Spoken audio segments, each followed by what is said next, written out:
الرحيم. السلام عليكم ورحمة الله وبركاته. الحمد لله رب العالمين، والصلاة والسلام على أشرف المرسلين سيدنا محمد النبي الكريم وعلى آله وأصحابه أجمعين. قال رب اشرح لنا صدورنا ويسر لنا أمورنا واحلل عقدة من ألسنتنا يفقه قولنا رب يسر ولا تعسر. Amma ba'd. Alhamdulillah, kita rafa'kan kesyukuran kepada Allah Ta'ala di atas segala rahmat dan kurniaannya. Pada petang ini kita masih lagi diberikan peluang dan keizinan oleh Allah Subhanahu Wa Ta'ala untuk dapat bersama-sama kita menyambung kembali pengajian tafsir Juz'u Amma, dan insya-Allah kita akan menyambung semula untuk surah Al-Buruj. Kita belum selesai lagi untuk surah Al-Buruj. Jadi insya-Allah untuk hari ini kita akan menyambung semula pada ayat yang ke-14. 14 dah Ustaz? Oh, 15 kan? 15 dengan 16 dah. 15 dah. Sampai 16 dah. Oh, jadi 17 lah ya. Okey, kita sambung pada ayat yang ke-17 ya. Baik. A'udzu billahi minasy syaithanir rajim. Bismillahirrahmanirrahim. Hal ataka hadithul junud فرعون وثمود بل الذين كفروا في تكذيب والله من ورائهم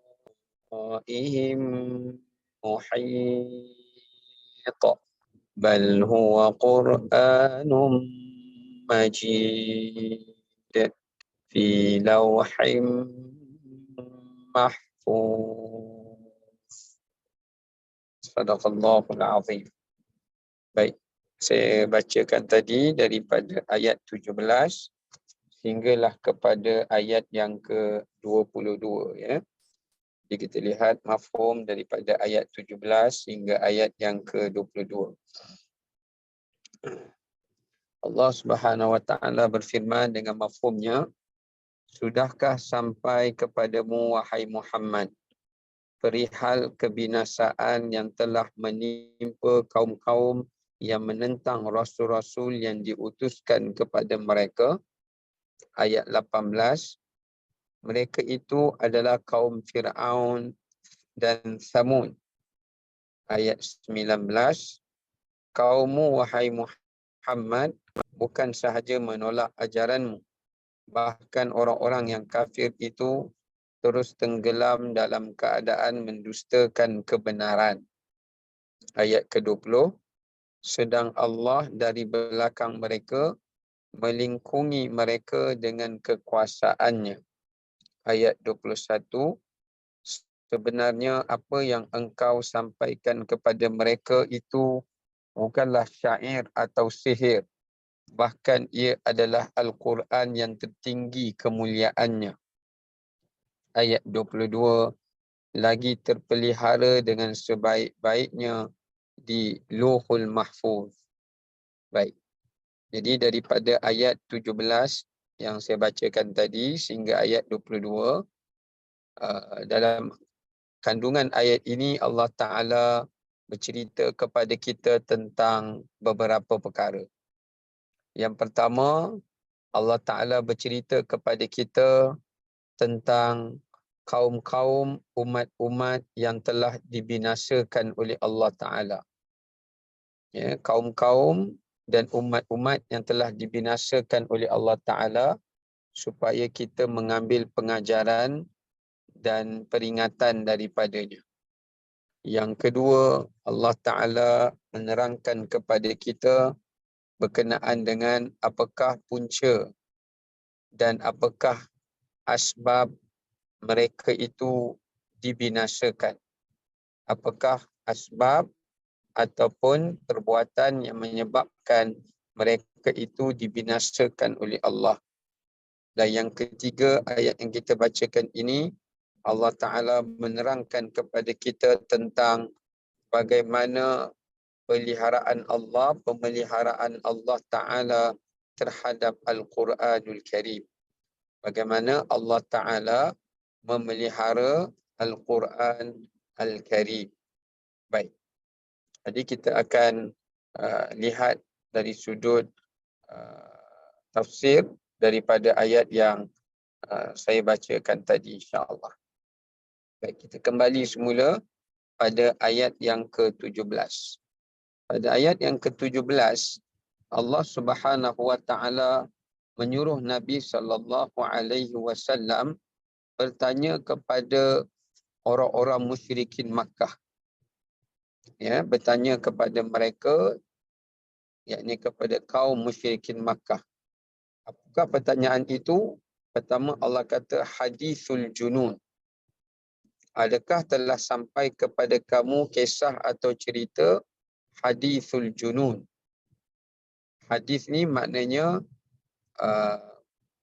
cerita yang telah menjadi buah mulut orang, atau cerita yang telah menjadi masyhur, atau cerita yang telah menjadi terkenal lah. Kita panggil cerita yang masyhur, cerita yang terkenal, kisah yang diketahui oleh ramai, maka disebut sebagai hadis. Sebab tu sama juga bila kita sebut hadis Nabi kan, kita sebut hadis Nabi. Hadis Nabi itu maknanya ucapan Nabi yang sudah pun menjadi masyhur. Maknanya sahabat dah sebarkan, dah riwayatkan, atau dalam bahasa yang mudah merujuk kepada cerita-cerita yang telah diviralkan, ya. Cerita-cerita yang telah disebarkan, yang mana kebanyakan orang tahu tentang cerita-cerita ini. Itu dipanggil dalam bahasa Arab hadis, ya. Jadi dekat sini Allah Ta'ala suruh Nabi SAW bertanya kepada orang-orang musyrikin ni, disebabkan kerana mereka itu bersikap keras kepada Nabi SAW. Mereka menentang ajaran Nabi SAW. Mereka membantah ajaran Nabi SAW. Mereka mendustakan ajaran Nabi SAW. Maka oleh kerana itu Allah Ta'ala suruh tanya kepada mereka, kenapakah mereka berani berbuat hal seperti itu? Yakni mendustakan Nabi SAW, menyakiti Nabi SAW, dan juga hendak membunuh baginda Nabi SAW, bahkan memfitnah ajaran syariat yang dibawa oleh Nabi SAW dan mendustakan Al-Quran yang diturunkan kepada Nabi SAW. Kenapa mereka berbuat demikian? Sedangkan bukankah mereka telah pun mendengar cerita atau kisah yang telah masyhur yang mereka dengar daripada bualan atau apa yang telah disampaikan kepada mereka melalui ahli kitab, yakni Yahudi dan Nasara, yang telah menceritakan kepada mereka berkenaan dengan beberapa kisah umat-umat silam yang telah dihancurkan dan dibinasakan oleh Allah Subhanahu wa taala. Ya. Baik. Adapun Allah Taala menamakan al-junun. Kenapakah Allah Taala memanggil al-junun? Kalau kita tengok junun ini dalam bahasa Arab maknanya adalah tentera, ya. Junud ni maknanya adalah tentera, maknanya pasukan yang besar, atau merujuk kepada pasukan yang gagah, merujuk kepada pasukan yang kuat, merujuk kepada pasukan yang hebat, ya. Baik. Maka dekat sini Allah Subhanahu wa taala menyuruh baginda Nabi SAW bertanya kepada orang musyrikin Mekah. Walhal kalau Nabi SAW tak bertanya pun, orang musyrikin Mekah memang mengetahui dan memang mereka mengenali dan juga memang mereka ma'ruf, ya, berkenaan dengan kisah umat-umat silam yang telah dihancurkan oleh Allah Ta'ala. Maknanya mereka tahu kisah-kisah ini, mereka tahu kisah-kisah ini masyhur di kalangan mereka dan tidak terasing di kalangan mereka. Tetapi Allah Ta'ala sebut Al-Junud kerana nak lebih mengkhususkan. Maksudnya, tidakkah mereka itu tahu bahawasanya bagaimana umat-umat dahulu yang hebat fizikalnya, yakni jasad dan tubuh badannya, seperti kaum Ad dan juga kaum Thamud. Dan mereka juga mengetahui berkenaan dengan kisah umat terdahulu yang ramai tenteranya, dan juga yang ramai tentera dan penuh persenjataannya dan hebat terkenal pengaruhnya, iaitu tentera bala tentera Firaun. Jadi mereka mengetahui tentang cerita-cerita ini. Maka sebab tu Allah Ta'ala memilih menyebut kisah kaum yang hebat-hebat. Seperti kaum Ad, kaum Thamud dan juga bala tentera Firaun. Kenapa?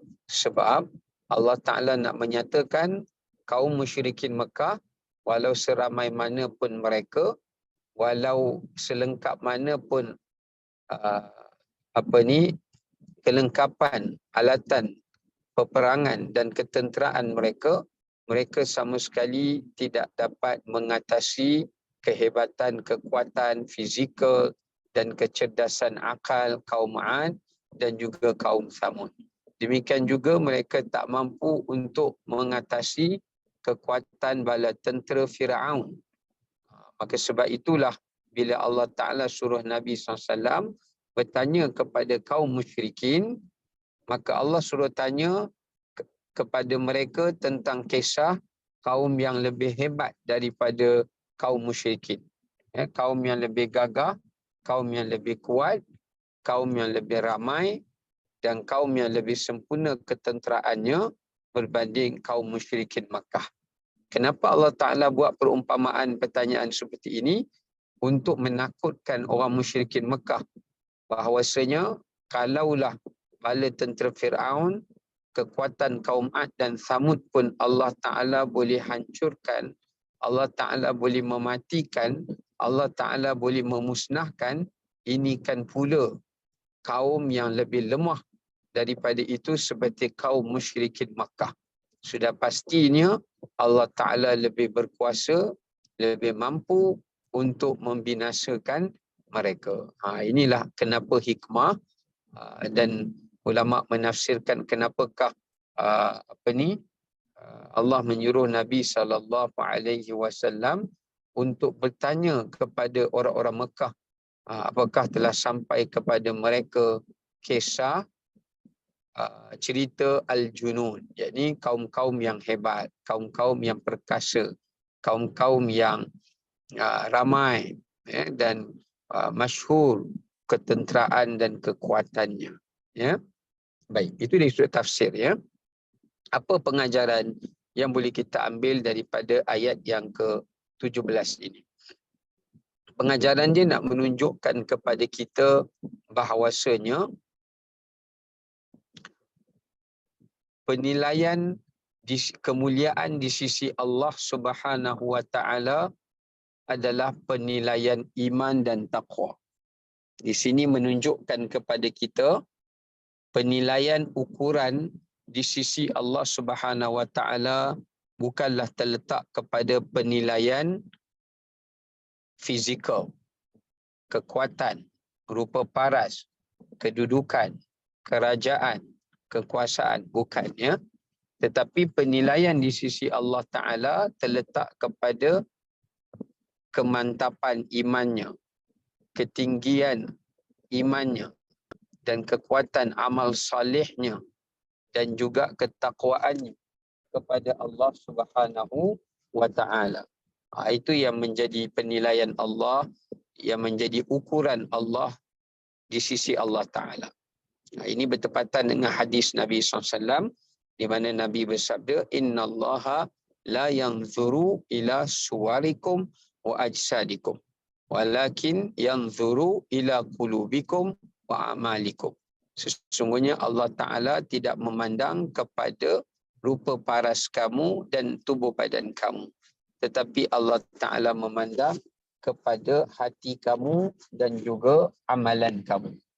Maka kat sini jelaslah pengajaran yang Allah Ta'ala nak sampaikan kepada kita, kepada kaum musyrikin Makkah itu, bahawasanya sehebat mana pun kuasa, kerajaan, kekuatan, tubuh badan, akal, kecerdikan, itu tidak akan memberi apa-apa kemuliaan di sisi Allah.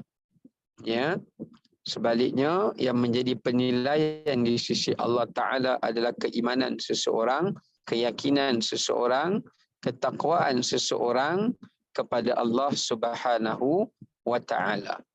Baik. Pengajaran kedua yang boleh kita ambil daripada ayat yang ke-17 tadi, di sini menunjukkan kepada kita bahawasanya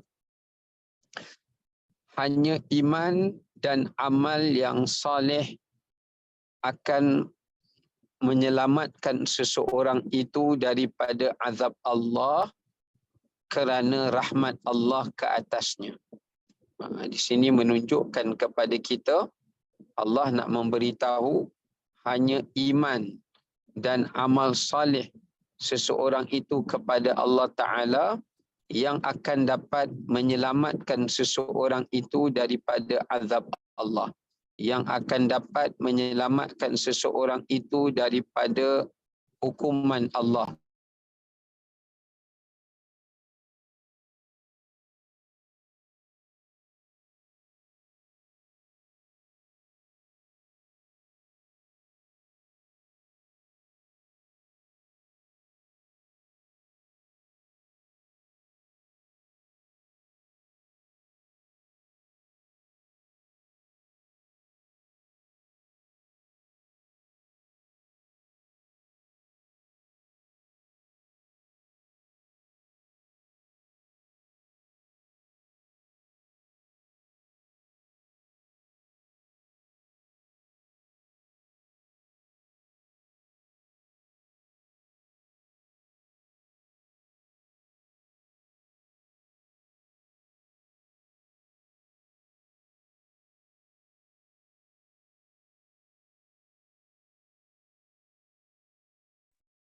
Kenapa muted, Ustaz?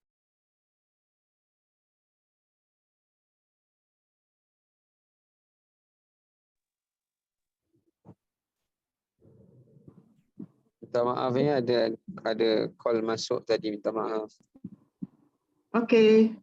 Okey, kita balik semula ya.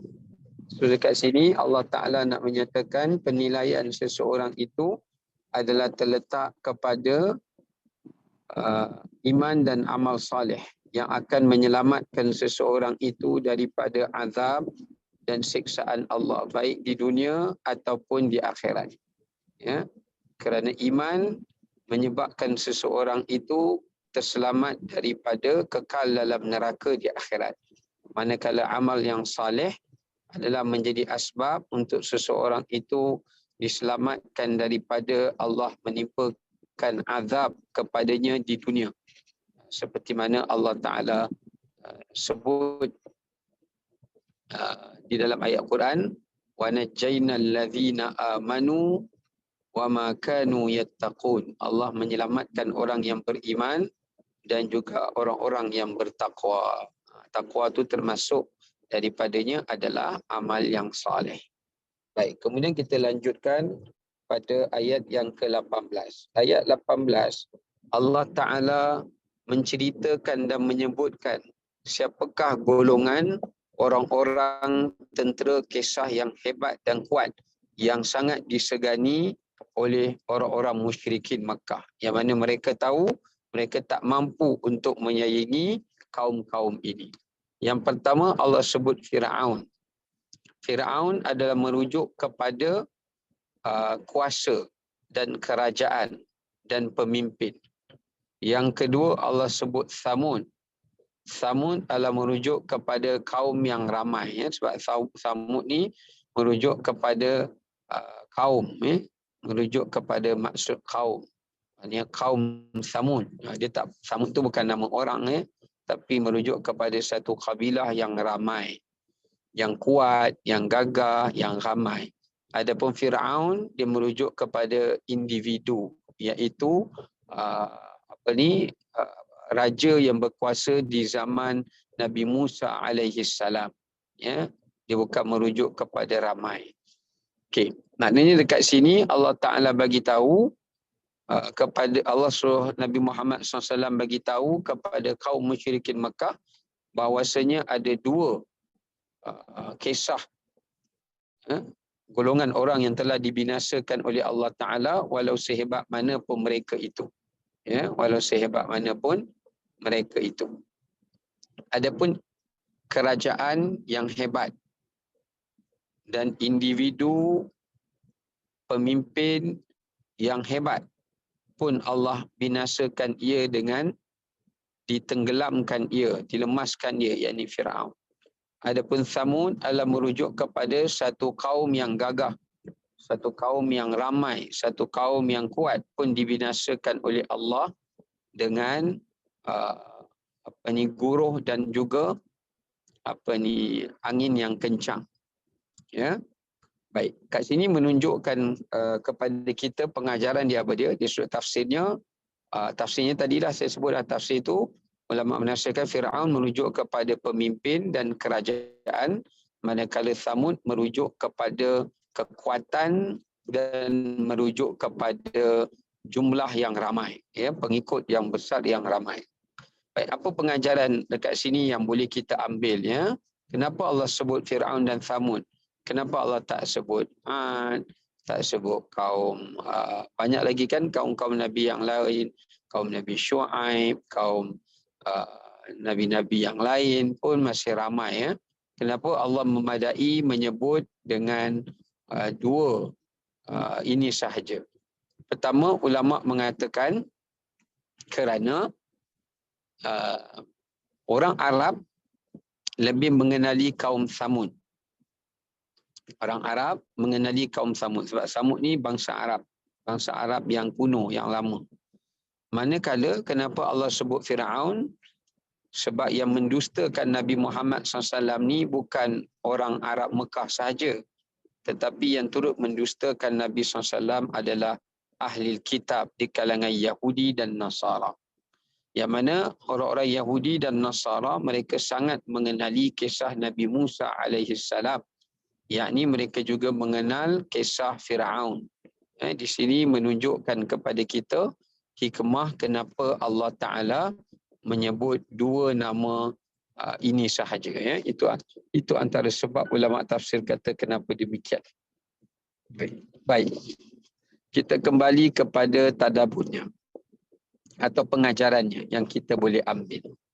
Yang pertama, pengajaran dekat sini Allah Ta'ala nak menyatakan kepada kita bahawasanya golongan yang pertama yang segera mendustakan ajaran para nabi itu adalah para pemimpin. Ya, golongan pertama yang paling banyak mendustakan para nabi dan rasul itu adalah daripada para pemimpin atau ketua-ketua. Maka sebab tu Allah Ta'ala sebut Firaun dulu. Ya, itu hikmahnya. Nak katakan pada kita bahawasanya baiknya sesuatu masyarakat, baiknya sesuatu baiknya orang ramai, ya, baiknya masyarakat itu terletak kepada pimpinannya atau para pemimpinnya. Seperti mana baiknya anak terletak kepada bapa dan ibunya. Sebab bapa dan ibu yang memimpin mereka. Demikian juga baiknya rakyat, baiknya masyarakat juga terletak kepada pemimpin yang memimpin mereka. Maka disebabkan kerana itu, apabila Nabi dan Rasul diutuskan, yang paling keras menentang, yang paling kuat melawan ajaran Nabi dan Rasul dan mendustakan dan cuba untuk menyakiti Nabi dan Rasul itu adalah di kalangan para penguasa, adalah daripada kalangan para pemimpin, adalah daripada kalangan para orang yang tertinggi. Ya, kerana mereka inilah bukan sekadar menentang dan melawan, tetapi mereka jugalah yang menghasut orang-orang yang berada di bawahan mereka, ya, orang-orang yang berada di bawahan mereka supaya mendustakan, ya, mendustakan ajaran nabi-nabi itu dan mendustakan ajaran rasul-rasul itu, ya. Maka kat sini menunjukkan kepada kita pengajaran supaya kita memilih pemimpin yang betul, pemimpin yang benar, ya, dan memilih ikutan yang betul. Demikian juga memilih ikutan yang benar supaya kita tidak tersalah mengambil ikutan atau mengambil pemimpin yang akhirnya ia boleh membawa kepada rosaknya akidah kita dan juga rosaknya agama kita. Ya, baik. Yang kedua, di sini nak menunjukkan kepada kita bahawasanya kerana kuasa dan kedudukanlah yang menyebabkan manusia itu, asbab kan saya dah sebut tadi, asbab manusia itu mendustakan para nabi dan rasul. Ya, kerana tamakkan kepada kuasa, tamakkan kepada kedudukan, tamakkan kepada kekuasaan, tamakkan kepada dunia, tamakkan kepada pengaruh. Inilah yang menjadi punca kenapa ramai kaum-kaum umat terdahulu mereka kekal dalam kekufuran, kekal di dalam kekafiran dan menentang para nabi-nabi mereka dan rasul yang diutuskan kepada mereka. Baik, yang ketiga, minta maaf, yang seterusnya, pengajaran ataupun yang boleh kita ambil pengajaran daripada tafsir kita tadi menunjukkan kepada kita bahawasanya Allah menyebutkan tentang Thamud. Di sini menunjukkan kepada kita bahawasanya Thamud ni adalah merujuk kepada gambaran pengikut, ya. Tadi pemimpin ni pengikut, ya, pengikut dan juga melambangkan kepada pengaruh, sebab ramainya Thamud ni, pengaruh dan pengikut. Di sini menunjukkan kepada kita bahawasanya pengaruh, orang yang tamakkan kepada pengaruh, ya, dan juga orang yang menginginkan kepada pengaruh, orang yang yang salah memilih teman, ya, teman ataupun kawan untuk dia ikuti, maka itu juga menjadi salah satu daripada punca kenapa seseorang itu kekal berada di dalam kekufuran, ya, kerana dia memilih teman yang salah, kerana dia memilih sahabat yang salah. Demikian juga oleh kerana ketamakan mereka kepada pengikut yang ramai, pengaruh yang besar, hendak mengumpul pengaruh, ya, bukan kerana untuk mempertahankan kebenaran, maka itulah yang menjadi asbab kerana nak mengekalkan pengaruh di kalangan masyarakat dan nak meramaikan teman-teman dan kawan-kawan yang berada di sampingnya untuk mengekalkan kepentingan dirinya, maka inilah yang menjadi punca kenapa manusia itu kekal dalam kekufuran dan dalam kekafiran. Ini salah satu daripada asbab dan puncanya kenapa Allah sebut kaum Samud, ya. Dan di sini juga menunjukkan kepada kita bahawasanya yang ayat seterusnya, ayat 19, ya, kita masuk ayat 19. Allah Subhanahu wa taala menyatakan balil ladzina kafaru fi takdzib. Allah menyatakan bahawasanya orang-orang yang kafir itu, Allah memberikan penegasan, bahkan orang-orang yang kafir itu fi takdzib, sentiasa akan berada di dalam pendustaan. Sentiasa akan berada dalam pendustaan. Ya. Apa maknanya dekat sini? Allah Ta'ala tak kata mereka berada dalam kesesatan, ya. Tapi yang menariknya Allah Ta'ala kata mereka berada di dalam pendustaan. Sepatutnya Allah katalah bahkan mereka yang kafir itu sentiasa dalam kesesatan, sentiasa dalam kemaksiatan. Tapi yang menariknya Allah Ta'ala sebut mereka itu sentiasa dalam takdzib, pendustaan. Di sini ada satu perkara yang Allah Ta'ala nak sampaikan. Para ulama tafsir mengatakan, mengapakah Allah Ta'ala menyatakan mereka sentiasa dalam keadaan, sebab mendustakan punca utama dan menjadi asbab utama yang menyebabkan mereka kekal dalam kekufuran dan mereka itu kekal di dalam kesesatan. Sebelum seseorang tu nak kafir, sebelum seseorang itu sesat, dia sudah pasti adalah orang yang melakukan pendustaan. Maknanya Allah Ta'ala nak bagi tahu mereka itu kekal dalam kesesatan, kekal dalam kekafiran adalah disebabkan kerana perbuatan mereka yang mendustakan kebenaran. Perbuatan mereka yang mendustakan kebaikan. Perbuatan mereka yang mendustakan ayat-ayat Allah dan ajaran-ajaran Rasul. Itulah yang menjadi punca utama yang menyebabkan mereka itu kekal dalam kekufuran dan dalam kesesatan. Sebab itu Allah Ta'ala tak sebut sesat, Allah Ta'ala tak sebut kafir, tapi Allah Ta'ala sebut dusta. Kenapa? Kerana permulaan kepada kufur, permulaan kepada sesat, permulaan kepada segala bentuk kejahatan itu adalah bermula daripada pendustaan. Bermula daripada pendustaan. Baik.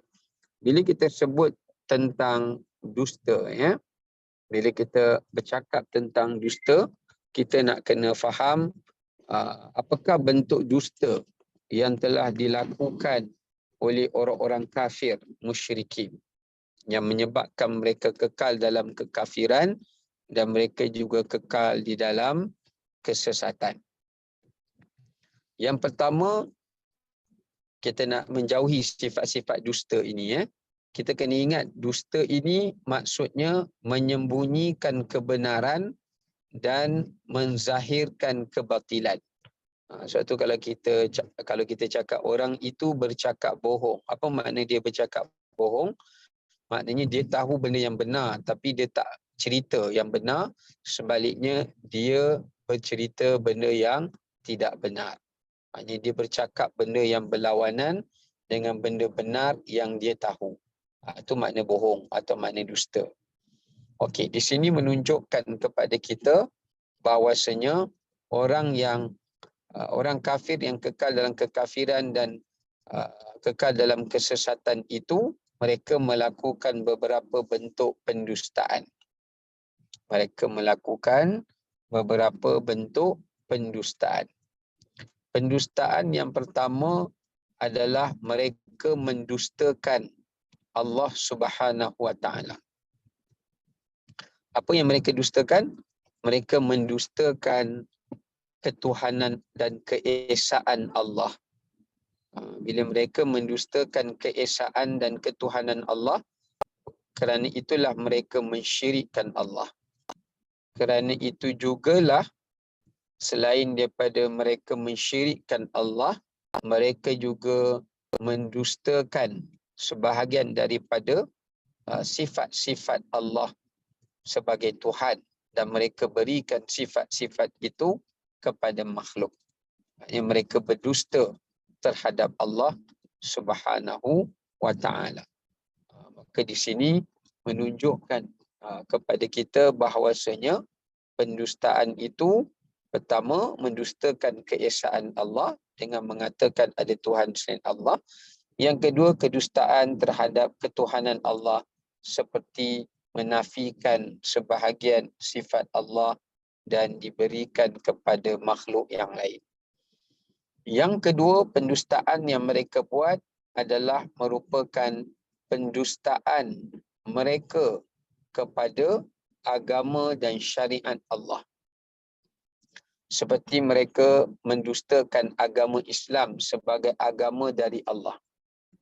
Mereka mendakwa agama nenek moyang mereka lah agama yang dipilih oleh Allah. Ini satu pendustaan. Ya.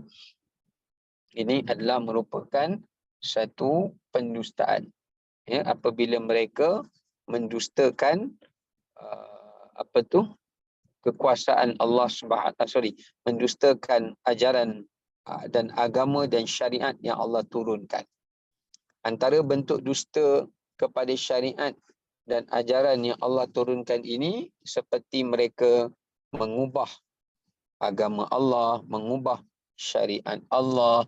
Demikian juga seperti mereka menerima sebahagiannya dan mendustakan sebahagian yang lain.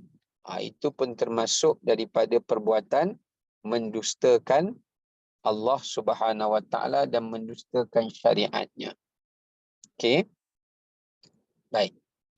Kemudian yang ketiga yang mereka buat juga adalah mereka mendustakan Rasul utusan Allah. Mereka mendustakan Rasul utusan Allah.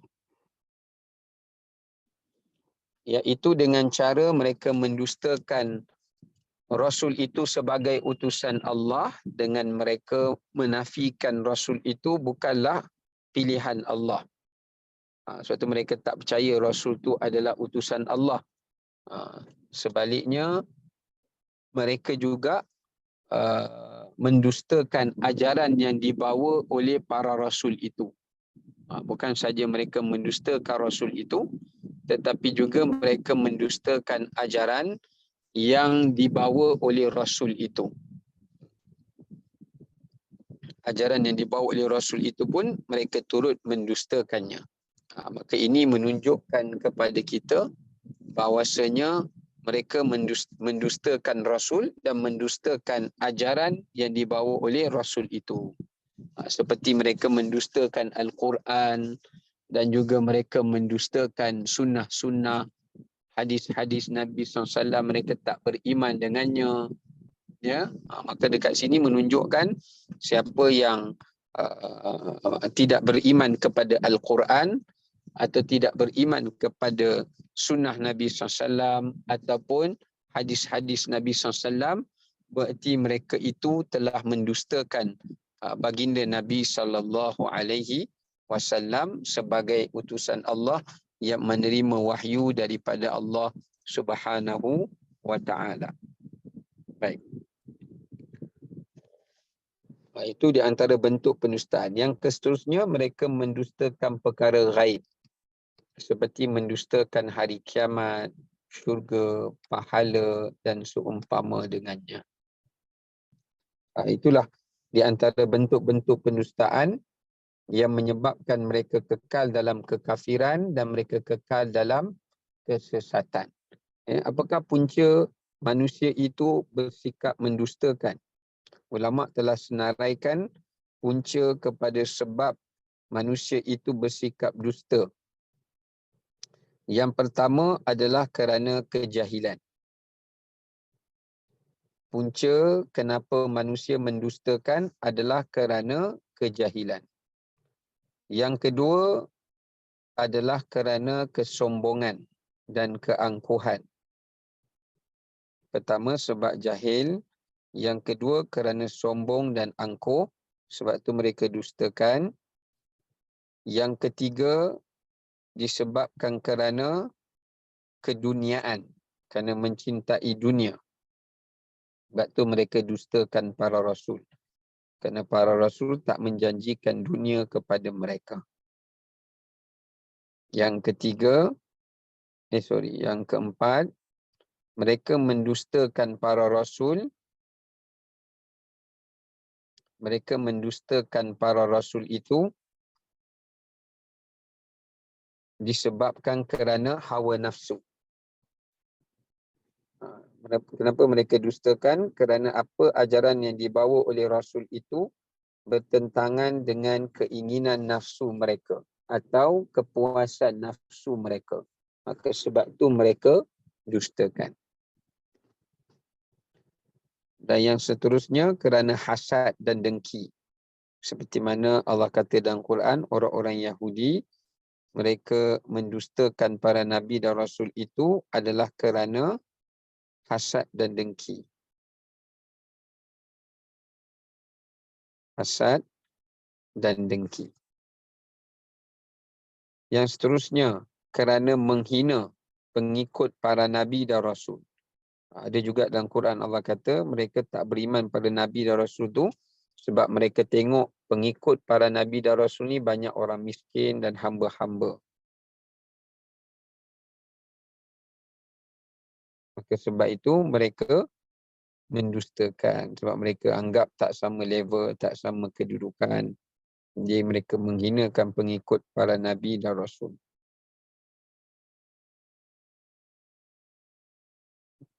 Baik. Yang seterusnya, mereka mendustakan para Nabi dan Rasul adalah kerana mengikut ajaran nenek moyang. Kerana mereka terlalu nak memelihara dan nak menjaga amalan nenek moyang dan fanatik kepada ajaran nenek moyang menyebabkan mereka mendustakan Nabi dan Rasul. Ini pun ada Allah sebut di dalam Al-Quranul Karim.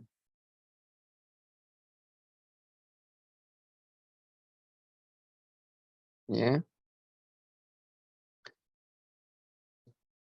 Okey. Itu di antara beberapa perkara yang menjadi asbab seseorang itu mendustakan Nabi dan Rasul yang dapat kita kongsikan pada petang ini. Baik, saya rasa sekadar itulah yang dapat saya sampaikan. Moga-moga ia beri manfaat dan pengajaran yang mencukupi kepada kita semua. Terima kasih. Assalamualaikum warahmatullahi wabarakatuh. Waalaikumsalam. Terima kasih Ustaz. Waalaikumsalam, Ustaz. Terima kasih. Waalaikumsalam. Terima kasih Ustaz. Terima kasih Ustaz.